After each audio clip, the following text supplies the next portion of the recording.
শহীদ president Zia রহমানকে বাংলাদেশের মানুষ ভালোবেসে আবার ফিরিয়ে নিয়ে এসেছিল এই দেশ পরিচালনা করার জন্য।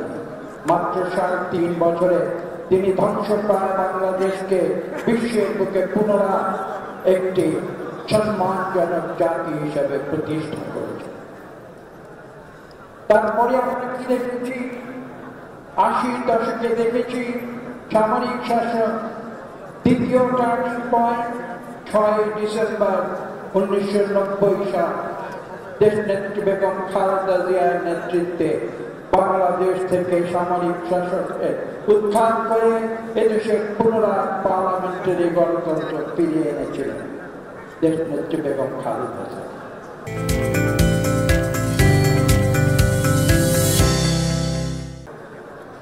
এবং সর্বশেষ আমরা কি দেখেছি?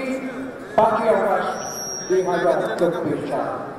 হ্যাঁ, আমরা এটাকে ছাত্র জনতার বিদ্রোহ বলি, কিন্তু ভুলে গেলে চলবে না তৎপূর্ববর্তী ১৫ বছর এবং সর্বশেষ ১০ বছর আমাদের চেয়ারম্যান জনাব তারেক রহমানের নেতৃত্বে বাংলাদেশের সকল গণতন্ত্রকামী রাজনৈতিক দল এবং কোটি কোটি গণতন্ত্রকামী মানুষ তারা সংগঠিত হয়েছিল।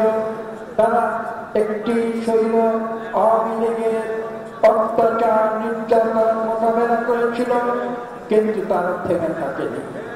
তারা একটি বিস্ফোরণ পরিস্থিতি বাংলাদেশে বিগত ১৫ বছরে তৈরি করেছিল, যার সর্বশেষ স্ফুলিঙ্গ জ্বালিয়েছিল ছাত্র সমাজ। বৈষম্য বিরোধী আন্দোলনের সূচনা করে যে আন্দোলন পরবর্তীতে স্বৈরাচারের পতন এগিয়ে নিয়ে আসে এবং যেটা ঘটে আপনারা জানেন ৫ই আগস্ট ২০২৪ সাল। সেটা ছিল আমাদের সেই তৃতীয় টার্নিং পয়েন্ট। আমি বলবো যারা নেতৃত্ব দিয়েছিলেন, আমাদের সংগঠিত করেছিলেন, অন্য কেউ নয়। আজকে বাংলাদেশ থেকে ১০,০০০ কিলোমিটার দূরে থেকে আমাদের চেয়ারম্যান জনাব তারেক রহমান।